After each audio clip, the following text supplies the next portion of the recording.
Sectors of life. हमारे life में कुछ ऐसे एरियाज है जहाँ से टेंशन बहुत ज़्यादा आती है, स्ट्रेस बहुत आता है, प्रेशर बहुत आता है। तो देखते हैं हमारे लाइफ में कहाँ कहाँ से प्रेशर आता है, स्ट्रेस आती है हमारे लाइफ में। ये हमारी पूरी लाइफ को मान लेते हैं, इसमें 8 ऐसे एरिया है जहाँ से स्ट्रेस बहुत ज़्यादा आती है। तो ये 8 सेक्टर्स को देखते हैं। आपने देखा बड़े बड़े सिटीज़ में सेक्टर्स होता है, वैसे ही हमारे लाइफ में भी सेक्टर्स हैं। एक एक करके सारे सेक्टर्स को देखते हैं। पहला सेक्टर जो सबसे ज़्यादा प्रेशर हमारे लाइफ में क्रिएट करता है वो है MONEY। आप समझ रहे इसका मतलब क्या? पैसा। पैसा आज के ज़माने में सबसे बड़ा टेंशन का कारण है। आपको क्या लगता है पैसा हम लोग को कब कब ज़रूरत होता है? लाइफ के हर मोमेंट में पैसे की ज़रूरत है। मैं नींद से उठता हूँ, लाइट जलाऊंगा तो मुझे मालूम है इमीडिएट मीटर घूमना चालू हो जाएगा, स्पीड बढ़ जाएगी मीटर की और पैसा देना पड़ेगा। उठ के मैं टूथपेस्ट टूथब्रश उठाता हूँ, उसके भी पैसे लगेंगे। पानी से मुंह धोता हूँ, उसका पैसा लगता है। मैं गीज़र ऑन करता हूँ, मैं नहाने के लिए साबुन वगैरह यूज़ करता हूँ, सबका पैसा लगेगा। नाश्ता करूँगा उसका पैसा लगेगा, गाड़ी में बैठूँगा उसका पैसा लगेगा, गाड़ी की ड्राइवर का पैसा लगेगा। मतलब कोई भी स्टेज हमारे लाइफ का सुबह से शाम तक ऐसा नहीं है जिसमें पैसा ना लगे। और जिसके पास पैसे की कमी है उसका क्या हाल चाल होगा? उसको तो प्रेशर होगा ही होगा, उसके तो सारे काम रुक जाएंगे। तो पैसा होना आज के ज़माने में स्ट्रेस कम करने का सबसे ज़्यादा ज़रूरत है। तो लोग मुझे पूछते हैं चलो पैसा तो बहुत ज़रूरत है, कितना पैसा इकट्ठा कर लूँ कि ये स्ट्रेस ही ख़त्म हो जाए? तो कितना पैसा बताऊँ आपको? ये पैसे का भी अमाउंट बहुत ट्रिकी है, कोई अमाउंट का कोई भरोसा नहीं है। मैं आपको बताऊं क्या इसका आंसर हमें कहाँ से मिला। लोगों ने मुझे पूछा सर 10 करोड़ 5 करोड़ 50 करोड़ कितना इकट्ठा कर लूँ ये स्ट्रेस खत्म हो जाना चाहिए, बस मेरे को पैसे का स्ट्रेस नहीं होना चाहिए। इसका मैं कोई आंसर नहीं ढूंढ पाया, पर ढूंढा धीरे धीरे। कब हमें एक्सपीरियंस हुआ, एक हमारे मरीज आए, खूब पैसे वाला आदमी, बोलते डॉक्टर साहब मेरा भी हार्ट अटैक स्ट्रेस की वजह से हुआ। मैं बोला क्यों? बोलता मेरे को 20 करोड़ का नुकसान हो गया। 20 करोड़ का नुकसान हो गया। कैसे हो गया? मैं बोला कैसे कर लिया आपने 20 करोड़ के नुकसान? बोला एक एक्सपोर्ट ऑर्डर था अमेरिका में और कपड़े सप्लाई करने थे, ड्रेसेस। तो मैंने बोला 20 करोड़ लगेगा और 40 करोड़ मिलेगा, एक ही महीने साल में मैं डबल कर लूँगा पैसे को। मैंने उसका ऑर्डर ले लिया और मैंने उसको पूरा एग्जीक्यूट किया, पूरा तरीके से सारा माल अमेरिका पहुँच गया। और पता चला माल में कुछ डिफेक्ट आ गई तो सारा माल रिजेक्ट हो गया, मेरा पैसा सारा रुक गया। मैं बोला कोई बात नहीं है, ये सारा माल वापस मंगा के यहाँ पे बेच दूंगा, यहाँ पे बेचूंगा तो नुकसान नहीं होगा। और आते वक्त शिप से जब माल आ रहा था उसमें पानी घुस गया, सारा माल खराब हो गया। मैंने बोला कोई बात नहीं, इंश्योरेंस से पैसे ले लूंगा। इंश्योरेंस कंपनी बोलता है जाते वक्त आपने पूरा इंश्योरेंस कराया था, आते वक्त ही पानी घुसने वाला कोई प्रॉब्लम नहीं, उसमें नहीं था मेंशन, तो पैसे नहीं मिलेंगे। उसी दिन मेरे को हार्ट अटैक हुआ क्योंकि मेरे सब जगह से उधारी लिए हुए थे। मैंने बोला आपके पास 20 करोड़ का शॉर्टेज है? बोला हाँ, इसीलिए मेरे को स्ट्रेस हुई है। और मेरे ऑफिस के सामने एक रिक्शा वाला रहता है, ऑटो रिक्शा चलाता है, वो किसी के घर पे फ्री रहता है, ऑटो चलाता है, कहीं बिहार और यूपी कहीं से है। मेरे को सुबह सुबह मिल जाता है, वॉक करके आता हूँ तो डॉक्टर साहब कैसे हैं? मैं बोले एकदम ठीक हूँ।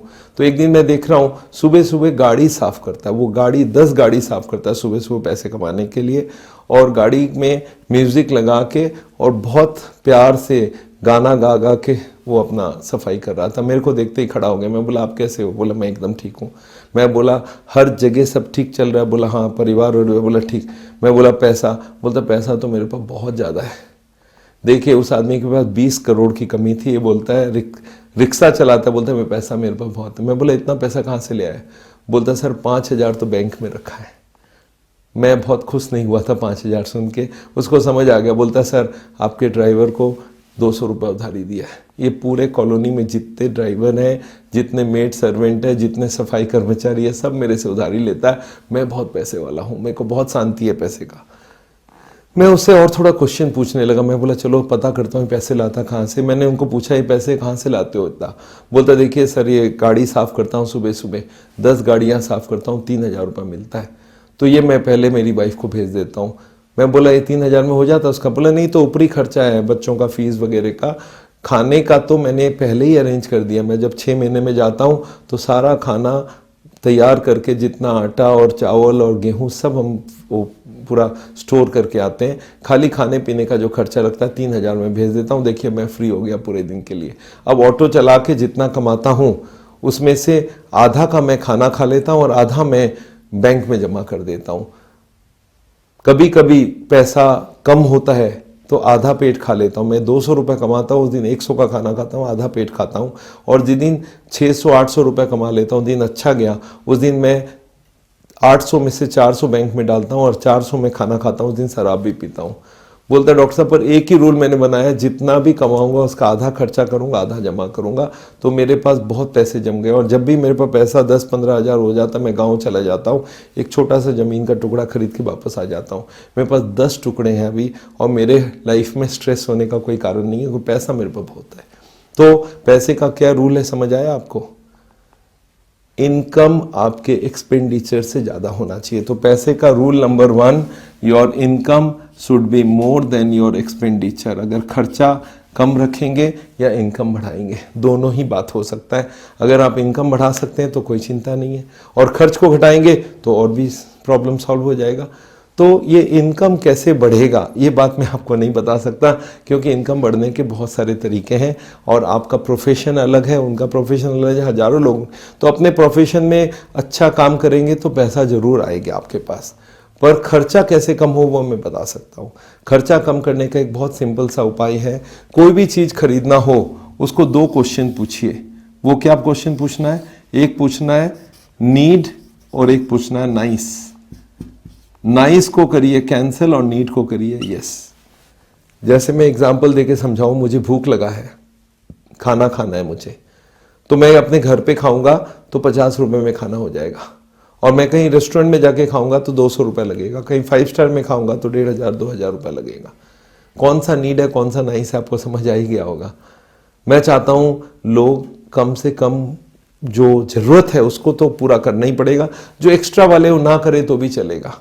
तो याद रखिएगा कभी भी नाइस को कट करते रहिए। आजकल मैंने देखा हाउसवाइफ जाते हैं बड़े मॉल में, बिग बाजार में शॉपिंग करने के लिए, वहाँ पे 10-20 आइटम का लिस्ट लेके जाते हैं, चावल, आटा और नमक और चीनी वगैरह वगैरह, और जब लौट के आते हैं तो 25 तरह का सामान खरीद लाते हैं। 10-20 का तो लिस्ट था, 5-7-10 एक्स्ट्रा ले लिया। क्यों ले लिया? पसंद आ गया, जरूरत नहीं था फिर भी ले लिया, नाइस इसलिए ले लिया। तो ये नाइस में ही लोग मार खाते हैं, ब्रांडेड में ही मार खाते हैं। जो हमारी ज़रूरत है उसको पूरा करने में ज़्यादा पैसा नहीं लगता। खाना पीना, कपड़े, जो नॉर्मल कपड़े हैं उसमें इतना पैसा नहीं लगता। जो हम लोग दिखावा वाला कपड़ा खरीदते हैं, जो दिखावा वाला सामान खरीदते हैं, उसमें सारा पैसा जाता है। तो याद रखिएगा जितना आप नाइस को कट कर सकते हैं उतना आपके लाइफ में अच्छा रहेगा। जितना नीड में आप पूरा करेंगे उसमें कोई दिक्कत नहीं है। मैं हर वक्त ये देखता रहता हूँ कि नीड को संभाल लेंगे तो बहुत बढ़िया है। देखिए मेरी घड़ी एक ही ज़रूरत है मुझे, मैं 10 घड़ी ले सकता हूँ, और मैं किया भी था ऐसा। मैं अपने लाइफ में एक बार ट्राई किया, मैं बोला देखता हूँ मेरे पास क्या एक्स्ट्रा में है, मैं कहाँ पे नाइस में चल रहा हूँ। मैंने देखा मेरे पास 12 घड़ियाँ हैं। 12 घड़ी कहाँ से ले आया? जब जहाँ जाओ एक घड़ी खरीद लो, एक्स्ट्रा पैसा है तो क्या प्रॉब्लम है। आज कहीं से मिला हुआ है, कोई नहीं, कैम्प करके आए, पैसे ले आए तो सामान खरीद लाए। मैंने एक दिन एक प्लान किया कि मेरे को अब नाइस नहीं चाहिए, मैं नीड में जाऊंगा। मैं अपने 10 घड़ियाँ बांट दिया अपने सारे स्टाफ को, एक एक घड़ी सबको दे दिया दिवाली के आगे। मेरे पास 2 घड़ी रख लिया। अब 2 क्यों रखा हमने? एक ही तो जरूरत है हमें पहनने के लिए। फिर वो नाइस का चक्कर था।